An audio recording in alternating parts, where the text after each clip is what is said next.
Thank you everyone for coming to this panel.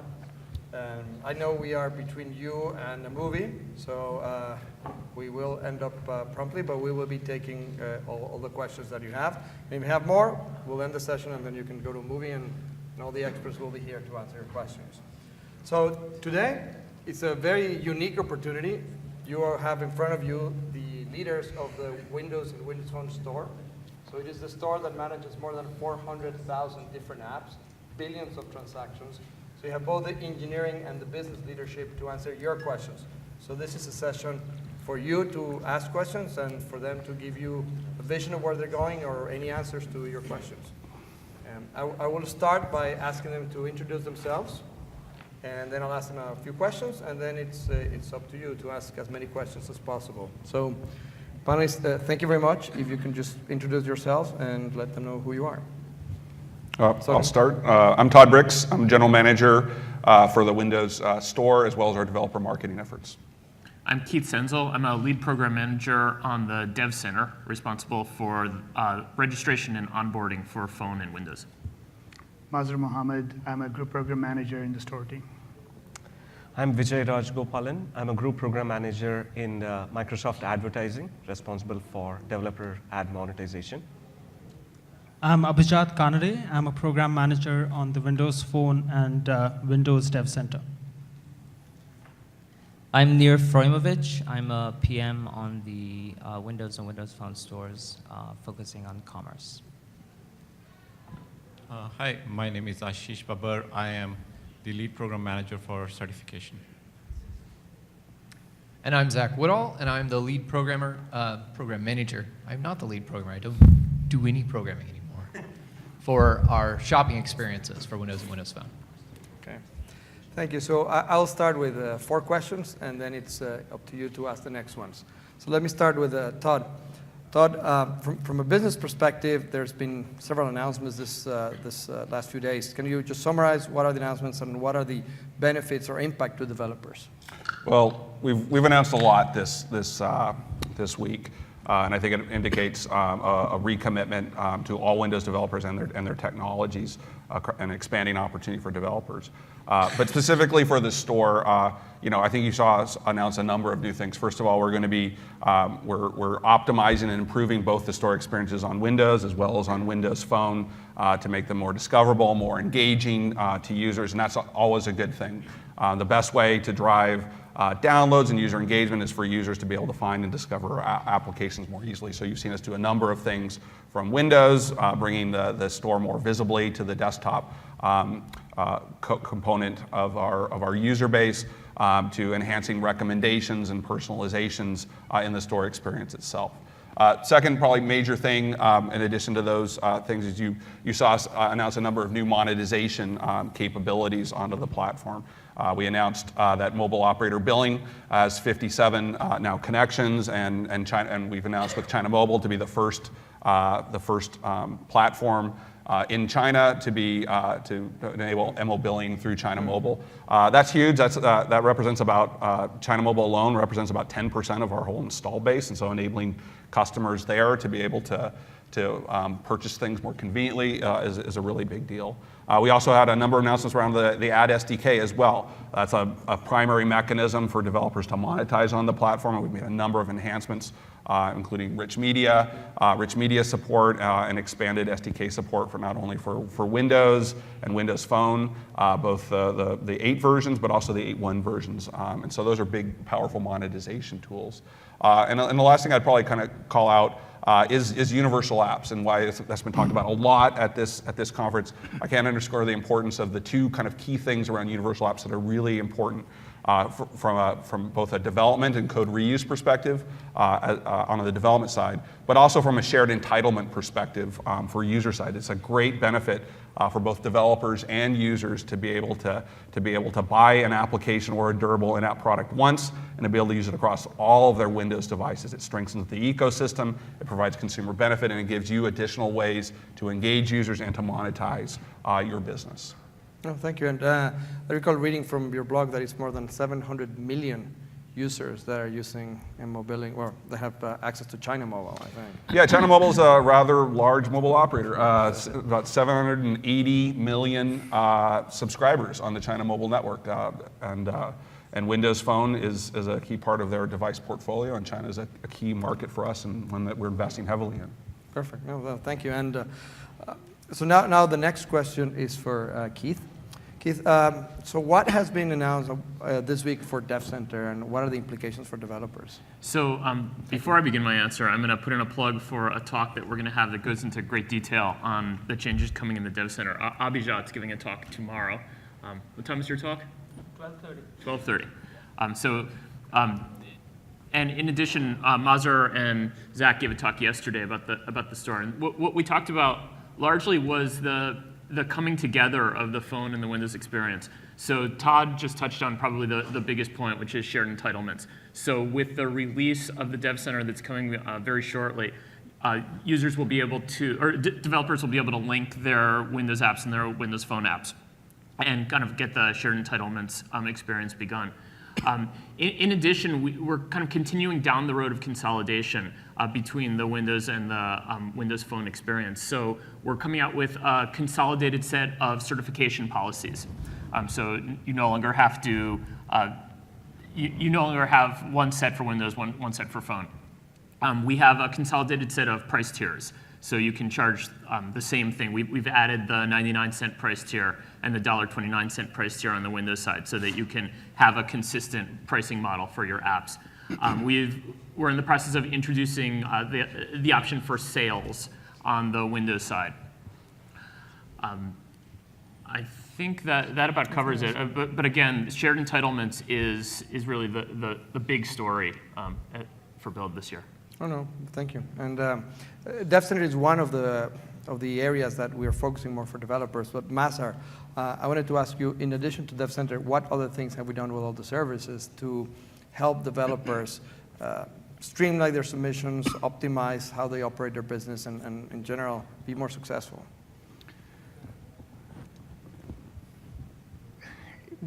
We've made a slew of improvements, I would say, over the last year to streamline the submission process. And this includes things like being able to specify the metadata associated with what platforms you're targeting your app to. And let's see, I'm trying to. Very recently, the big thing that we're going to roll out in a couple of days, or a couple of months actually, is the ability to create ad campaigns from inside your Dev Center, and also the ability to respond to reviews from inside the Dev Center. That's a good one. I know, that's a great one. And so in a couple of months, you'll be able to do that from inside Dev Center. Yeah. But the next question then is for Vijay, can you do that today? So what are the things that actually were announced this week for advertising too? Because it's one of the three major mechanisms that developers use for monetization. Yes, Todd covered it really well. Just to give you a bird's eye view, we basically delivered three things yesterday. The first one, obviously, many of you who are used to Windows and Windows Phone, the fill rates and the monetization through ads is very weak today. To address that specifically, the ad SDK for Windows and Windows Phone will open up new demand sources. Not only we will serve direct demands, but also from third-party demands as well. As we are starting to support industry standard ads such as MRAID, as well as third-party rendering such as JavaScript and HTML5 based animated ads. So this is going to open up new demand sources for both Windows and Windows Phone, and will drive the fill rates for developers who are monetizing through ads. Second thing that we've done is basically improve the overall developer experience of writing ad-enabled applications through Pub Center, where you go and define your artifacts to wire application as well as your ad unit. That experience will get much, much better. The third thing, one of the key elements for developers to get the eyeball and as well as to drive downloads is to promote their application. So that's the third scenario that we have delivered as well yesterday. So you can promote your app and keep a very low $10 budget as an ad budget, and promote your app through Windows and Windows Phone app ecosystem. So yesterday's announcement was specific to Windows Phone app promotion. We'll be offering that for Windows as well in the near future. So just one last question to you. So you're talking about announcements. Are any of those items live today? All of them are live today. Okay. Yes. Okay, thank you. So those are the initial questions. If possible, if you could go to the mic, if there's a microphone there, that would make it easier to coordinate the questions, and then it's open to all of you for additional questions. Please go ahead. So you answered my first question I had regarding what you guys were going to try to do to address the fill rates and things like that. So this is for the advertising guide. Yeah. Have you guys considered making an API for the other platforms so that you could kind of entice other advertisers to come in and maybe even compete directly with Google and stuff?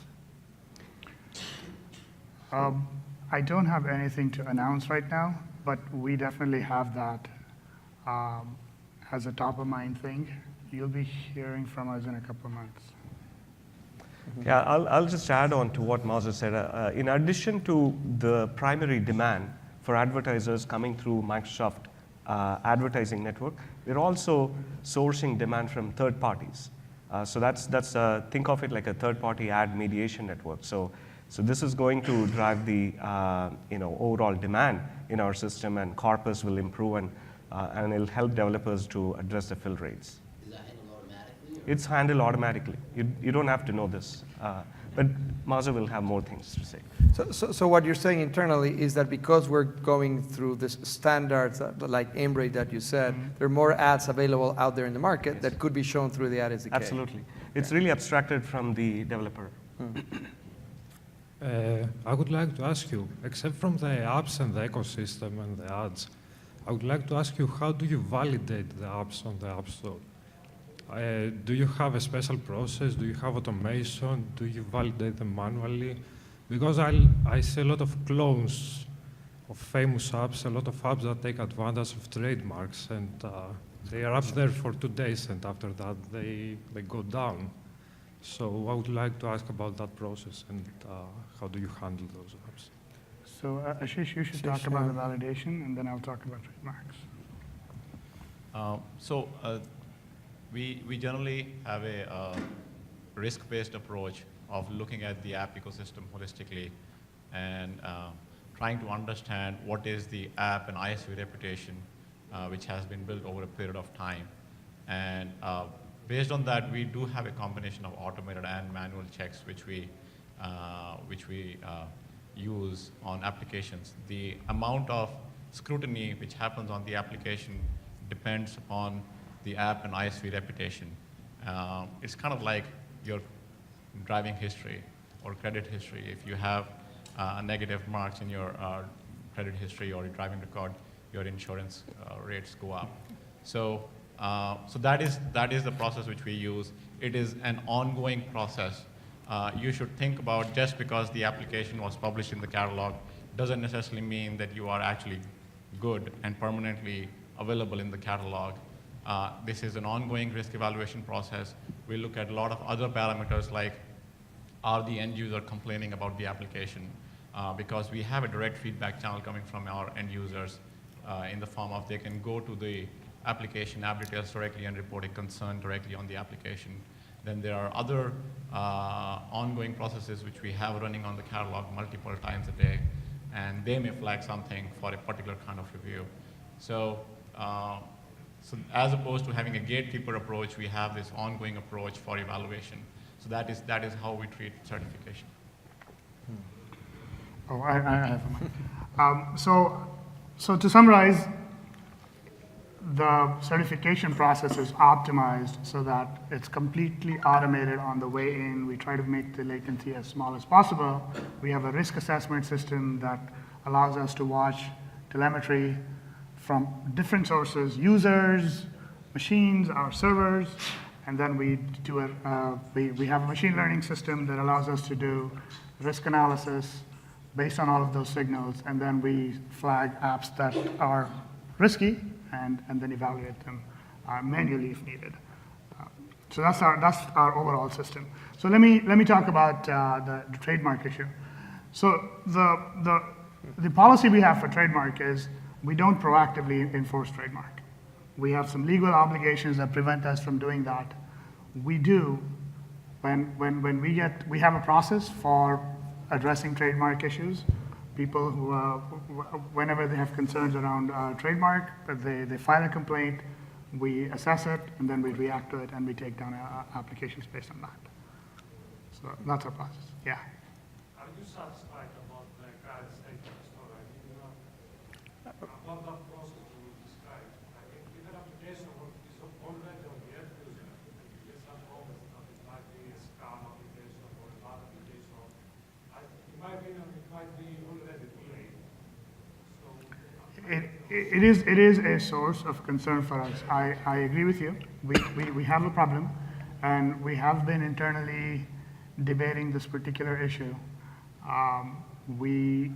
You will probably see some blog posts or announcements from us I would say in the next few weeks, in fact, because I realize we have some, this is a problem. Go search for Facebook on your Windows Store, and you will see the problem. Other people have blogged about this, so we are fully aware of this, and we want to make the store a better experience for our customers. I think you have a question. Yeah. Hello. Yesterday I asked about affiliates link for App Store, and today I would like ask support for advertisers. When developer can promote his application from $10, it's good. But what about support for bigger advertisement, like hundreds, thousands of dollars? Because from my perspective, it looks that current, let's say, advertisement in Windows Phone and Windows application doesn't look so clearly connected, for example, to Microsoft Ad Center with SCM on Bing, with kind of remarketing stuff. So, for example, if user looking for, I don't know, backup application or some kind of game, he can get advertisement just for this stuff.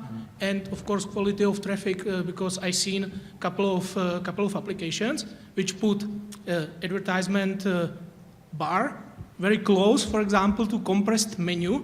So if you want to, and you have to go to settings, and if you need to roll out this menu, very often these users hit the banner. So you will pay for CTR, but I'm not able to validate if CPA is okay or not. And all this stuff is, let's say, lowering usability of this in-application advertisement for bigger, not agencies, but we are ISV. We are producing our own application, but we are doing advertisement for all platforms. So we are using SEM, we are using standard banners, and all this stuff. And if we are losing one part of ecosystem, which is Windows RT and Windows Phone, it is a big problem for us because we have Windows applications, but we can't promote them because our bosses are not sure, or SEM team is not sure if these applications works as we expected. So is this some vision that it can be better? Yeah. Vijay, Yeah, so I can answer that. You asked a multiple question. Let me frame this a little bit. The first question specifically that you were concerned was the targeting. Can I target my app promotion in the right places so I get the advertiser eyeball, consumer eyeball? Absolutely, we are in a journey here. App promotion is actually what we have shipped yesterday, is really at the beginning, and we have a lot of aspirations in this space. Totally, we get your point of view. It is in our roadmap to address in the near future. The second question you also touched was the quality of the ads. I think the work that we are doing to expand our corpus by embracing industry standard MRAID 1.0 is going to open up really nice, rich ads, particularly for tablets and touch-based devices. So you can see a really immersive advertisements being shown in your ad slot. A third point that you touched was particularly what is the ISV opportunity here? How can ISV play and integrate and play a role? I think certainly we do have to think about an extensibility model. I don't have anything to announce in this space, but certainly the way currently the Visual Studio integration occurs for writing ad units, dragging and dropping ad units, it's a little quirky. So you have to really know where you wanted to put the ad units and things like that. It's a space that definitely requires innovation and simplicity, but we don't have any announcement particularly on the extensibility at this stage. Okay, thanks. Let me add one thing to that one. So if you want to promote your app, with the announcement that we did this week, is if you have a small budget, less than $100 or a few $100, this option is for you. But there are many other options if you want to promote more. You can buy advertising directly from Microsoft Advertising or from any of the other 8 partners that we have that have advertising SDKs. So, but typically they require a higher budget. The announcement that we did is to target the low budget, the entry-level developers. But there are many other options if you have more revenue. We are not facing with budget issue. If you say, okay, we won't spend like 100,000, you don't have problem, find somebody who spend it. But problem is how to validate that it's spent it well. Fair enough. I see. This So is for a big advertiser, about store, it's about Got it. whole funnel I see. advertisement a from good point. displaying to Yeah. conversion landing pages. And all I think you're going back to your point yesterday, which Yeah, was it's- about it's the affiliate same- marketing. same issue. Affiliate marketing, yeah. Yes, I get it. We need to have affiliate marketing. We're just not there yet. And We're you're gonna build talking it. to the right people who are going to make those Yeah. decisions, so thank you. I think this is really the current version is targeted towards breadth app developers. I think you're also looking for a premium advertiser to take advantage of this ecosystem. You want a CPI. It's CPI, yeah. Go ahead. Hi. In one of your sessions yesterday, you talked about the concept of the one big store, and now we have this universal app idea, which is great, I think. And I was just wondering if that's ever going to be extended to the Xbox. Will they ever be able to buy my game once and play it on, Windows Phone, and the Xbox? Well, you heard us yesterday in the keynote, Terry Myerson saying that that's a direction that we're headed. And with Xbox One basically running Windows today, there's some technical work to make that a reality, and we're not announcing any specific time frame, and it's not going to happen this week or it's not going to happen next month. But it is a goal of ours to extend this universal app model to a wide variety of devices that run Windows. Right now, that consists of a really sizable number of devices, from phones and tablets to PCs, but you can see it being extended throughout the whole ecosystem of Windows devices as well. Yeah. But we want to make sure that's done in the right way and keep the user experience top of mind in how we do that. Do you have a question on that side? Yes, I have, I guess, a provocative question. So I monitor a section of the store that is called music and video because my company, that's what it does. And it puts a lot of money, effort, and sweat efforts. And if I look at it, I open and I see Pandora, great. Music, Nokia, great. And then I start to see music download, ringtones, free download, MP3 download, and so on and so forth. And I go down and I go down and I go down and I go down. So why all these apps exist, and they're kind of basically really hindering the opportunity for some of us that are not in the top 3, but maybe are number 20, 30, 40, 50, and we still make the millions of downloads to be where we should be versus all the zillions of things that shouldn't be there because basically they are illegal. And that's kind of interesting because usually we are rejected for the hard work we do, which is perfect, We want to make sure that the app works, so in the review process, we get a lot of feedback, but I don't understand why this kind of apps gets out there. It's a question that I do also to Apple and Google, so it's not, directed necessarily to you guys, but since you're here, I will address it to you.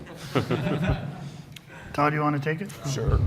Sure. I mean, generally, we have a philosophy of what's not forbidden is allowed, and that the apps that we allow in the store should work, should be of generally good taste, and not be in violation of any law.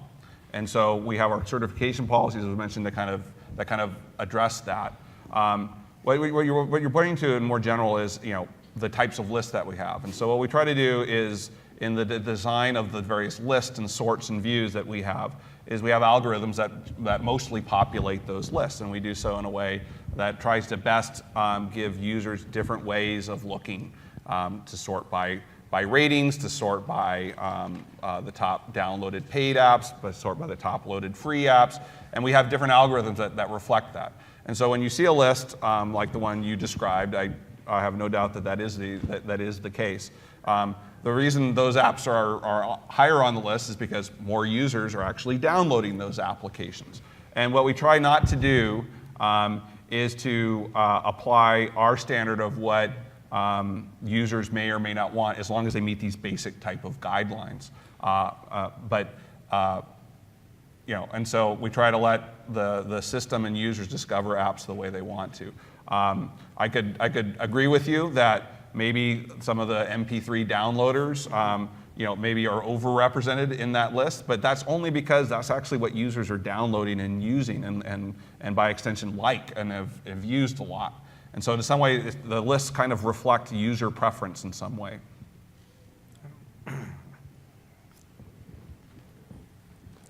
Yeah, my question is, are there any rules or guidelines for the ads that are actually served within the applications? Because when I look at some of the apps, there are really shady advertisements there, like they fake error messages or stuff like that, so people will get tricked into clicking it. As a power user, I don't really click on them because I know, hey, that's not a real error message. But for the users of my app who aren't that experienced, they can fall for these tricks and then go into some weird sites. Are there any rules for advertisements on that? Yeah. You want? Can you hear me? Yeah. No. Yeah, there are rules for that. Primarily, we are aligned with Windows and Windows Phone's categories. So basically, the inclusions and exclusions you pick is aligned with the Windows Store category today. In the future, we will have much more richer exclusions so that you will have complete control in terms of what types of ads you will be serving in the ad slots. Today, we don't have that capability, but it's in our roadmap to address that in the near future.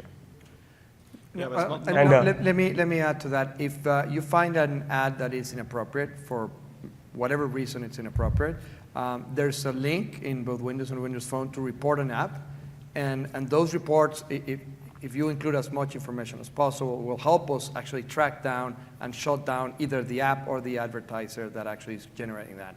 And actually, some of those reports get to me, and then I work with that team, and we get very, very few. But the few that we get, if we get a screenshot, the URL and the app, will allow us to track it down and shut it down. You are definitely making a very important point here. I think given we are expanding our demand source to third party, not only we need to be concerned about the quality and the inclusion, exclusion, but also the policy. For instance, drugs might be allowed in a particular country, but pharma or trademark or drugs in some other countries may not be allowed. So we need to also take into consideration the ad quality policies and apply that. So when we implement these scenarios, we will incorporate these policies as well. Yeah, but so there are no rules when people supply ads. It's just only it will be removed when people complain about it.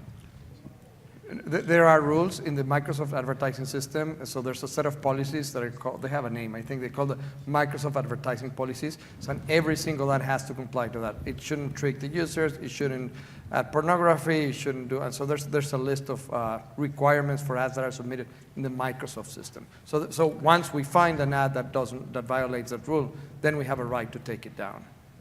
Right. The only thing I'd add to that is a lot of apps have dynamic content. Advertising is a source of dynamic content. Not all ads served in apps come from the Microsoft advertising system. We're an open platform.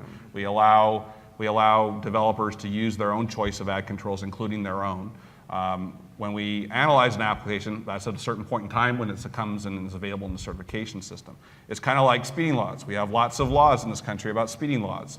But however, sometimes people violate those speeding laws. Just doesn't mean that the law is bad. It just means that the enforcement is lagging. And so that's why we have these mechanisms that we take prompt action upon, that if there is a problem, whether we find it through the daily scans that we have of the catalog or users find it, then we take prompt and appropriate action on those things. But the fact that you might see developers doing certain things that are not in compliance with policy doesn't mean we don't care about those policies. But it does mean that we haven't necessarily detected it yet, and that's why we enlist the support of other developers, users, and have a large numbers of teams and automated systems that assist in that.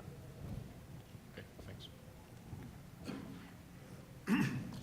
I have a question about business models. Do you guys have any plans to support subscriptions? Todd? Well, I'll speak to that. We support a number of business models today. I would say subscription is not one of them in terms of, as you think about subscriptions, as like auto-renewing and billing on a periodic interval. Yeah. There are ways of kind of, simulating subscriptions through some of our in-app durable kind of models, but they're not extremely convenient. They don't include auto-renewal. We have heard that request very frequently. It is one of the key things we want to explore and ideally invest in. It's more of a question of when, not whether. I would say from a subscription business model support, we know a lot of businesses like that model. It's actually a very good model for certain types of content and for certain types of applications, and we want to be able to enable it.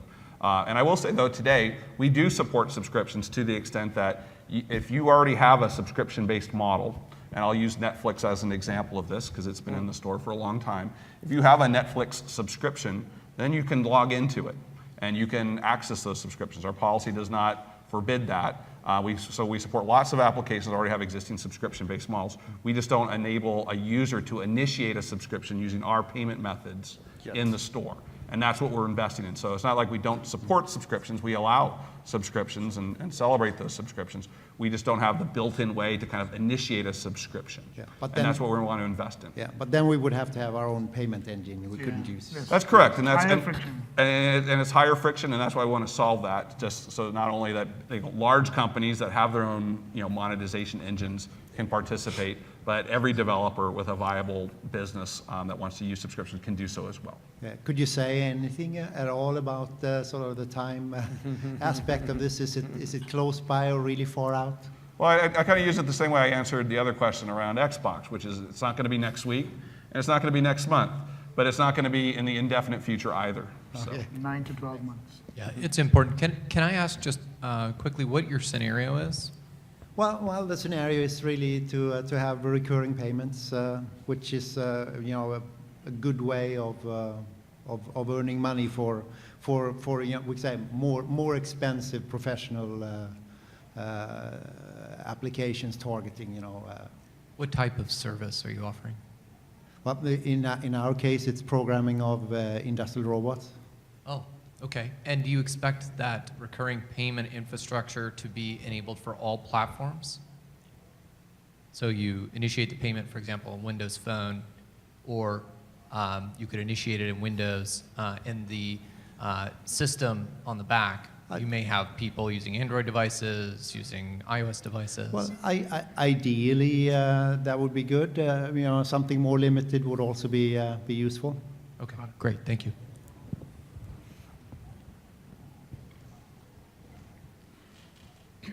Yeah, my question is about the featuring process in the store. I've noticed that my app has been featured in the Windows Store on that big front page a few times. Is there a way that you notify people of that? Or Well, yeah, we do a lot of featuring and promotion. We look for really great applications, maybe a lot of them that are undiscovered yet that we think our users really like, and we try to feature those. Are you posting to the Windows Phone Store, or both? Windows. Okay. So on Windows Phone, what we've been doing since July, which a lot of developers like, is we give you 48 to 72 hours notification before you get featured. So we'll tell you the country, and we'll tell you the date, and we'll tell you the slots, and we give you kind of advance notice so you can tell your friends and get ready to take the selfie of your app being featured. And so we give that advance notification on Windows Phone. That is not yet a capability that we've made available on Windows. one thing to remember, and it's kind of apparent about how we use the words consolidate and unify and simplify, is we kind of independently created 2 different store environments that made different decisions in some cases on what they would enable and how they would actually enable it. And so we're trying to bring that all together so we have one great way, taking the best practices, I would say, of generally each of the different experiences that have been done, try to bring those. And so that is a definite capability we want to bring to developers that publish exclusively to the Windows Store, and hopefully be able to do that within the next several months. It's not a capability we have immediately available today, but we know it's really important. And when apps get featured, they increase awareness, and that usually drives a lot more downloads and revenue opportunity. We want to make sure you know about that ahead of time. And is there a process that you guys go through how you pick which apps get featured, or is that like what does that look like? Yeah, we have a very extensive process that we use for featuring, and when you merchandise goods, you're always balancing off a couple of different things. You want to have typically a balance of different types of content. You want a highly locally relevant content, so we merchandise goods specific to an individual country. So the catalog you see in any of the 191 countries we merchandise is going to be different every day from every other type of country on Windows Phone, and have the ability to kind of merchandise and change that frequently. But we have a lot of other kind of criteria around it too. Just because you pass certification doesn't mean we're going to necessarily promote an application.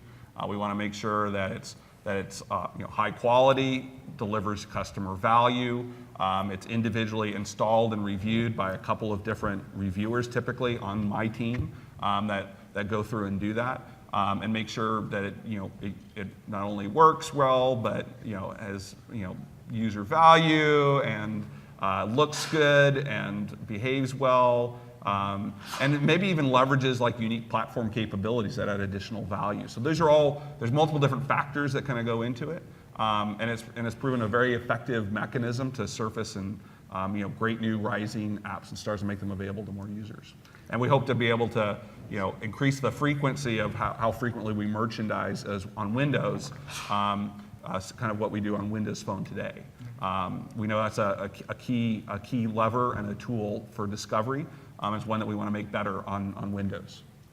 I just want to add one more point to what Todd was saying, which is in Blue, Isaac, did we do segmentation on Windows? No, it's only on Windows Not yet. Phone. Okay.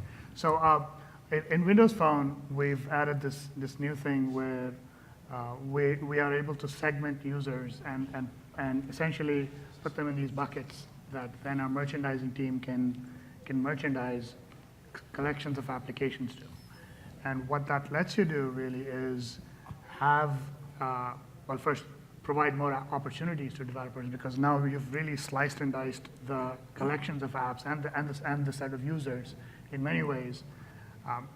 But also it increases the probability that if a particular user has something merchandised to them, that this is something that they actually like. And we hope to bring the same capability to Windows. Thanks. So it's mostly maybe not the question, but a feature request, a small feature request for the Windows Store. So as a user, when I click on a link for a Windows app, you go to a web store and it opens the store app automatically, which is sometimes great, but if you go through multiple apps, it's kind of slightly jarring because of switch of context.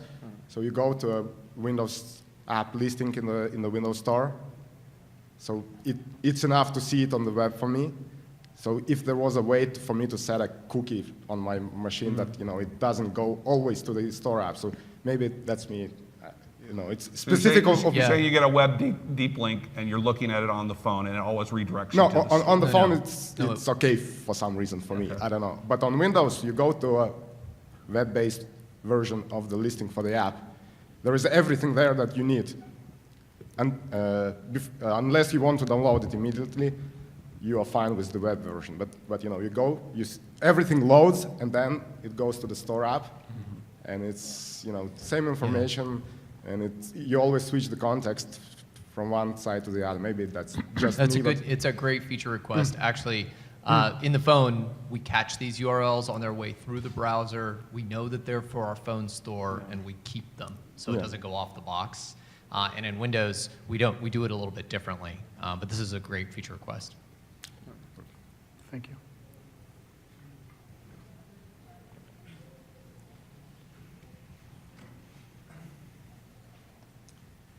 Are there any more plans to integrate Pub Center and the Dev Center, for example, with payments or other stuff?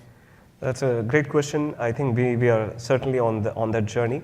As Mazer alluded earlier, you could promote your app in the near future right within Dev Center. Many of the capabilities to write ad-enabled application would also seamlessly become available in Dev Center. So developers from Visual Studio can publish their app, manage their ads, as well as promote right within Dev Center. So Pub Center will expose the right APIs, so Dev Center can leverage that going forward. So that's in our roadmap.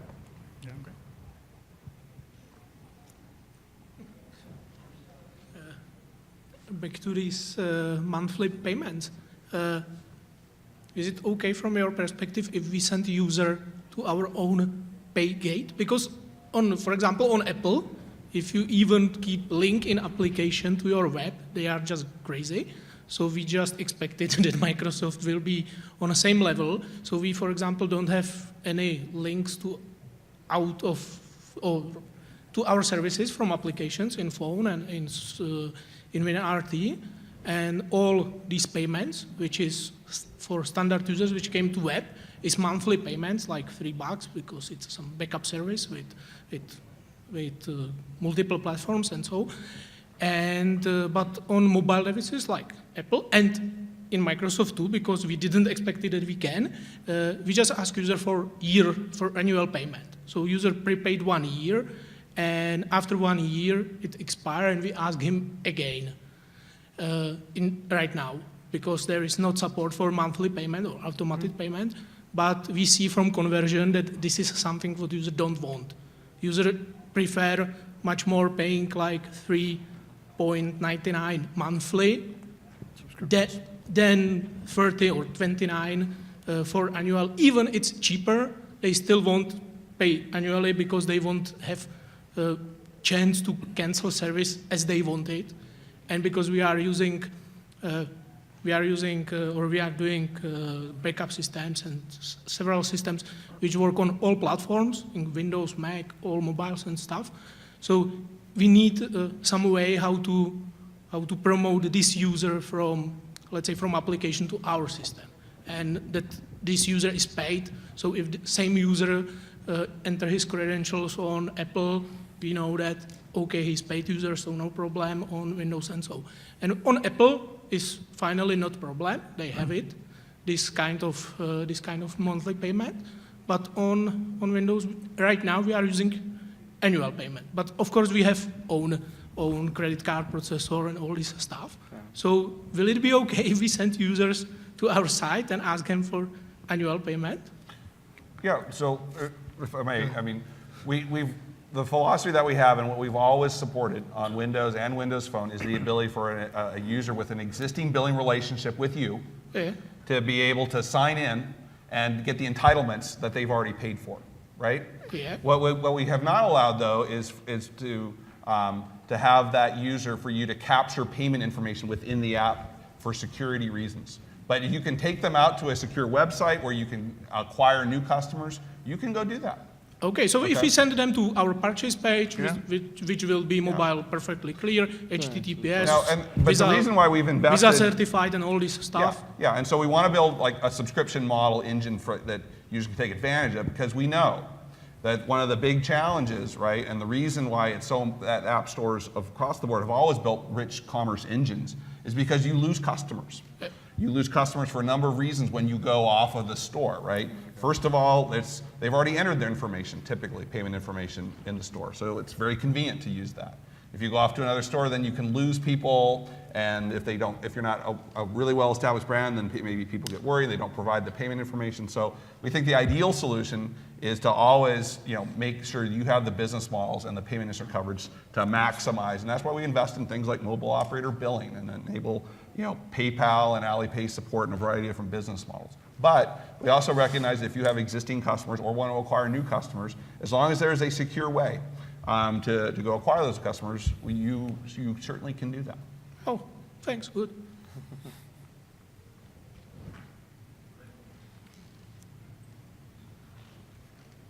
I was wondering if you have any plans to expose any data about rankings in the store, just specifically for like my own app in the Windows Store. If I could see like it's in my category, music and entertainment or whatever. In this country, it's 10. In this country, it's 15, or whatever those stats are. Hey, Nir, do you want to talk about it? Or? So right now we're basically thinking of our new BI features for our next release, and I will just treat this as a feature request, so definitely noted. Okay. Again, there's no timeline that I can share with you about it, but it's a good feature request, so thank you.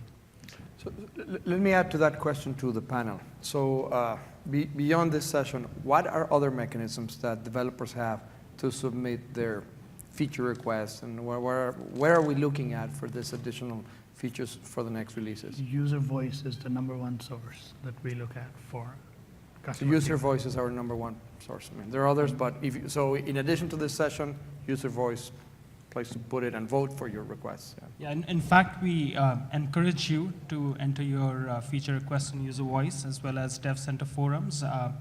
Over the past year, on both the Windows and Windows Phone Dev Center side, we have shipped a number of features almost monthly based on feedback we've received on user voice. For example, cancel submission was a highly requested feature and one of the most successful since release. So please do fill out your feature requests on that side. I talked to a number of you guys, so I'll just ask a question that I just thought about it earlier. So just using the enemy iPhone and iPads, I see how it's so nice when I download an app, it goes on different devices. I kind of miss that with Windows Phone and my different Windows Phone or my Windows 8 device. Is that something you guys are thinking of as well, to have downloads propagate? Yeah, actually, if you look at Windows 8, the experience is if you have multiple Windows 8 devices, you can buy something on one, and it will show up in the app list on the other device. We actually tried automatically downloading it to the other device and pinning it to the start screen, but we got a bunch of user feedback that that's not what people expected. So we will have in the future, because we have universal applications, we'll have a common purchase history, the ability to do the same thing. So anything that you buy on one that is part of a universal package will end up being available in the other in a prominent place, a core part of the user experience. Maybe I can ask a question to the guys in the room. I'm wondering how many people, because I mean that's something I ask these guys all the time, right? When can we have like an affiliate model with all the apps available on the FTP website like Apple does, and the whole 5% for any apps you help to get downloaded? Is there anybody else, like I'm trying to figure out for any devs that are kind of interested in this as well? Or if you guys don't mind me asking as well in the room, Yeah, go ahead. by show of hands. So. Yeah. Well, the question is basically for Apple. You can go and get from an FTP website all the catalog of apps available, and if you create an app that helps generate downloads, they'll actually give you a 5% cut of that. So I keep bugging the whole team here. That goes back to the affiliate marketing thing. It is definitely top of mind for us. The problem with affiliate marketing is that it is not. See, in general, the way we look at the big inhibitor that we have had in terms of our ability to iterate on the store feature set is the fundamental client-server architecture of the store that prevented us from iterating on the client as fast as we wanted. So what we ended up having, the situation we ended up with was that we'd go make a bunch of service-only changes, and as Abhijat was saying, we'd ship on a monthly cadence. But as soon as things got into work that required client changes, we were stuck in this annual release, or a little more than annual release. Now we're going to fix that fundamental problem. One of the things that we're going to do in this next wave is have a dynamically updatable client that allows us to iterate on the client in the same way that we iterate on the service. That's going to give us a lot more flexibility in terms of the kinds of things, the incremental changes that we can make to meet the needs of the developers. So to go back to this particular thing, this was on our list. It just didn't make the cut. The big problem with affiliate marketing is that you need telemetry, reliable telemetry that comes all the way back, that is able to track that a conversion happened. And then only then can you actually give the credit for the conversion. And that's the part that we were not able to finish. Thank you very much. Hi. So first of all, I appreciate you guys taking the time to do this. I know you mostly hear negative feedback rather than kind of praise when you stand up in front of people.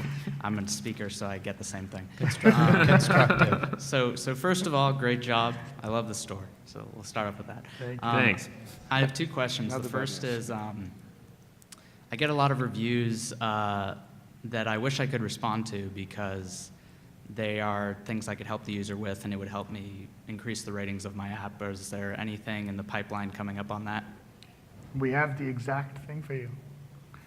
We have a Awesome. feature. We have a feature that we're going to launch. We're going to start rolling it out over the next couple of months, which allows you to respond to reviews. So you will see a list of reviews. You should in fact go to Abhijat's session tomorrow, where he's going to do a walkthrough of this feature. And Abhijat, if you have anything else to add. Yeah, I'm just going to show you a mock-ups of what the experience looks like within Dev Center, and then what happens once you respond to a review, the email that your consumer is going to receive, and how they respond back to you. So yeah, Awesome. Do come for the session. Great, then you'll get even more praise from me. The second question I have is, it seems to be that device manufacturers are able to have a pics of that OEM, so like Lenovo pics or Dell Store within a pics. store. Yes. So right now, if you want to participate in that, it seems that you need to have a separate developer account set up, and in order to do that, No. that's not a thing. So I can take an existing app under my account and link that to that Lenovo pics and have it appear. So I think what you're referring to, and we have this capability on phones and Windows, which is the ability for OEMs to curate a certain number of applications and promote those. And they do that either of their own kind of applications that help extend or differentiate their device experience, or to bring in third-party applications and experience they think users are going to like.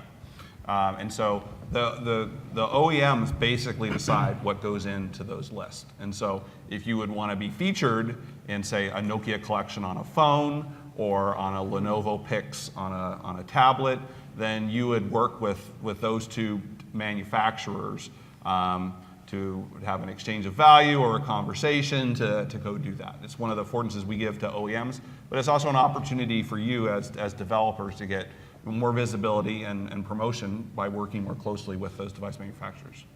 So Actually, there's the store within a store also applies to mobile operators, not just OEMs. So. Are you an OEM? I'm not an OEM. Okay. I work for Microsoft, but on the side, make some apps. So what I'm referring to is more, I've been contacted by different OEMs like Lenovo to say, hey, we have this Pix place and we'll put you there in our store in exchange for a cut of revenue or something like that. And I've wanted to participate in that, but it did seem like there was a complicated process, at least at the time, to go through. This was specifically on Windows Store, not on the phone. So you want a on model tablets. for rev share between Yes. a more formal models for rev share between you and the OEM. We don't have. Yeah, normally we let you and the OEM or whomever figure out what your own relationship is. Okay, so it's Because just frankly, the for us to custom kind of think process. through all the different permutations of value exchange can get complicated and probably won't be satisfactory to everybody, right?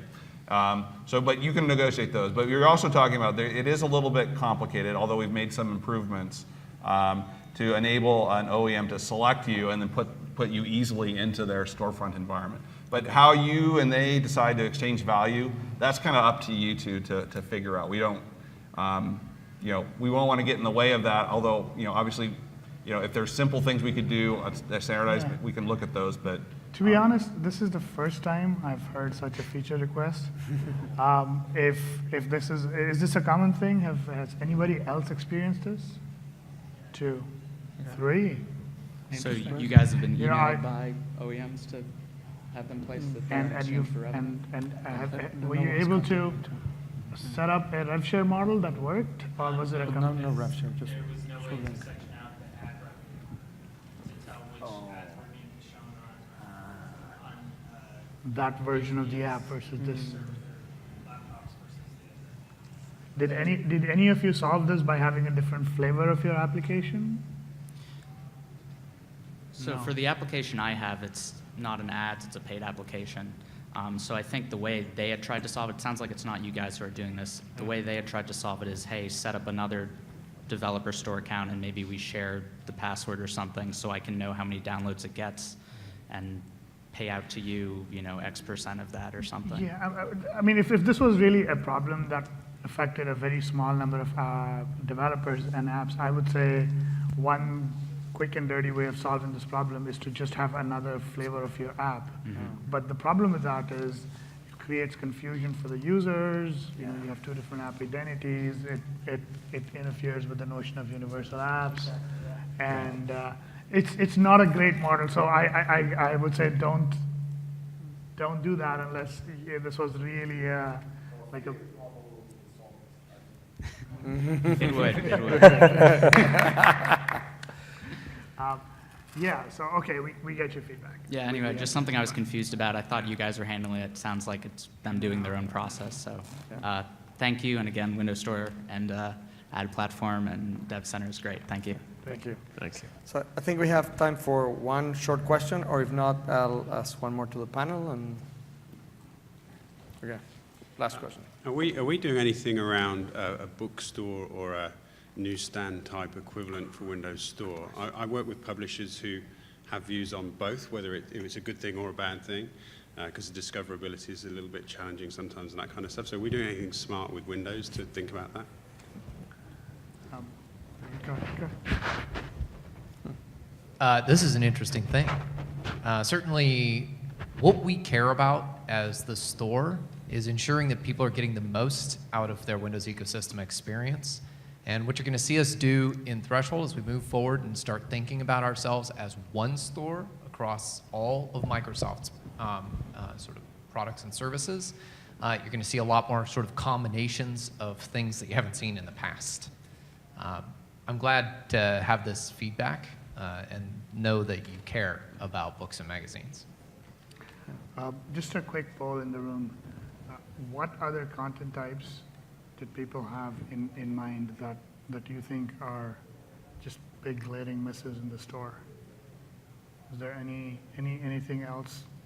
By phone and hardware. By devices. And I just wanted to add one more thing. We did make changes to our Dev Center to include IP categories that now by policy allow you to sell ebooks and e-magazines and streamable content, either music or video. And that's not something that we've had before. It's definitely a blue feature for the phone set, and it's been around for Windows since October of last year. So it's not a true bookstore, but it enables you as a matter of policy to sell books or ebooks inside your app and ensure that it's being taxed correctly across the globe. It actually feels like a small thing, but getting the clearance for being able to do that, the legal clearance and the tax clearance was a large effort. But now you're empowered to be a bookstore if you wanted to. Perfect. Thank you very much. I want to thank the panelists. Thank you for attending. Thank you for sharing the time. Thank you all, and enjoy the movie.